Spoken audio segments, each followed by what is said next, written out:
Après les Jeux Pyrénéens de l'Aventure, s'ouvre une nouvelle phase. Je travaille sur des projets dont je ne suis pas l'initiateur. Je vais entreprendre un cursus de formation et concevoir des projets qui ne verront pas le jour. En 1994, je participe à l'organisation d'un grand spectacle vivant à l'occasion du 80e anniversaire de l'assassinat de Jean Jaurès.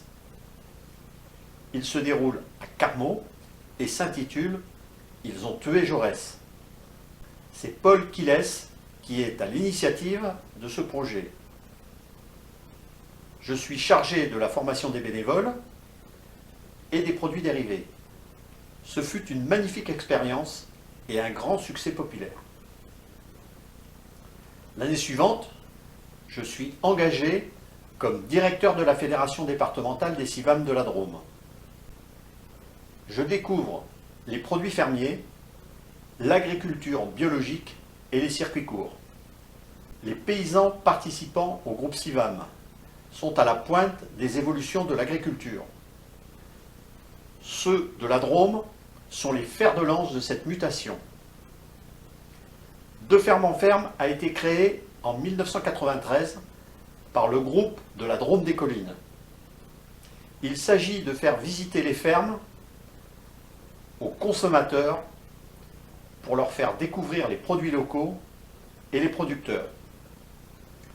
Devant la réussite, le Conseil général de la Drôme demande que l'événement soit élargi sur l'ensemble du département. Malgré un calendrier très serré, je réussis cette évolution avec 80 agriculteurs et 80 000 visiteurs. L'année suivante, le succès s'amplifie avec 100 fermes et 100 000 visiteurs. Depuis 1995, je suis avec attention l'aménagement du pic du Midi de Bigorre. C'est un magnifique projet touristique dont je sens le potentiel extraordinaire pour le département et les Pyrénées.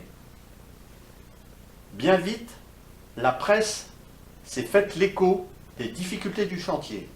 De mon côté, je m'aperçois que derrière la communication, il n'y a en fait ni projet touristique sérieux, ni même de projet de territoire.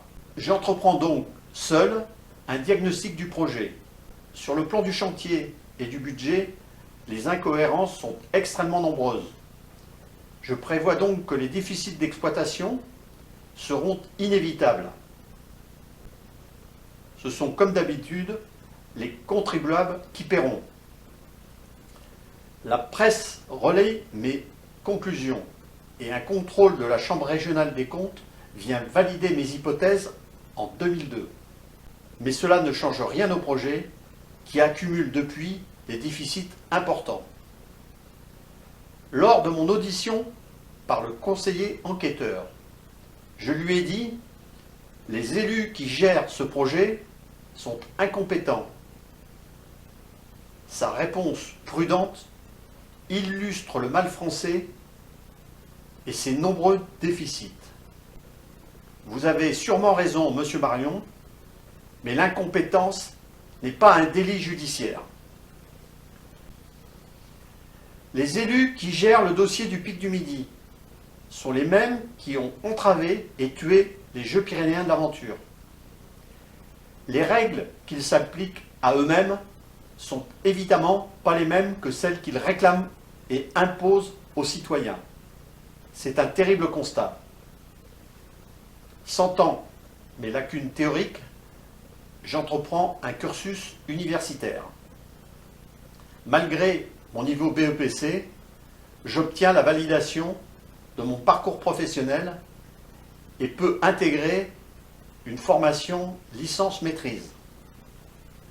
La première année se passe parfaitement et je termine second avec 14 de moyenne. Les choses se gâtent en deuxième année, car mon sujet de mémoire sur le pic du Midi gêne beaucoup de monde. Je ne réussis pas à trouver un directeur de mémoire et ne peux soutenir ma maîtrise. Dans cette seconde année, un sujet de devoir nous est donné. Quelle solution pour résoudre le chômage? Je m'investis complètement sur ce thème et élabore un programme systémique global intitulé « De l'équilibre économique à l'humanisme équilibré », avec comme sous-titre « Vaincre le chômage par une réforme globale de la société ». Ce dossier d'avril 1998 identifie les causes de la situation actuelle et propose des solutions innovantes, transversales, touchant tous les aspects de la société. Il est un des éléments fondateurs qui aboutira à la démocratie implicative. Je découvre aussi le macroscope de Joël de Ronet.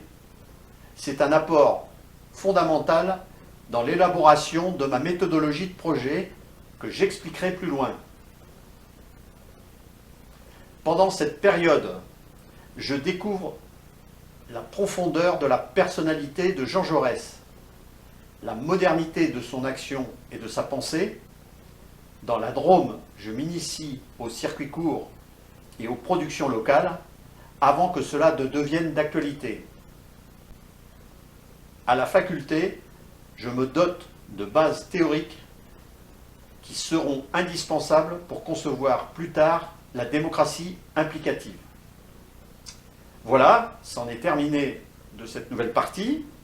Bien sûr, je vous engage à acheter mon livre « En marche vers la démocratie implicative ». Sur mon site, vous pourrez, au livret 3 et 4, retrouver les informations qui concernent cette période. Et comme toujours, je vous invite à partager le plus largement possible cette vidéo sur les réseaux sociaux. Merci beaucoup.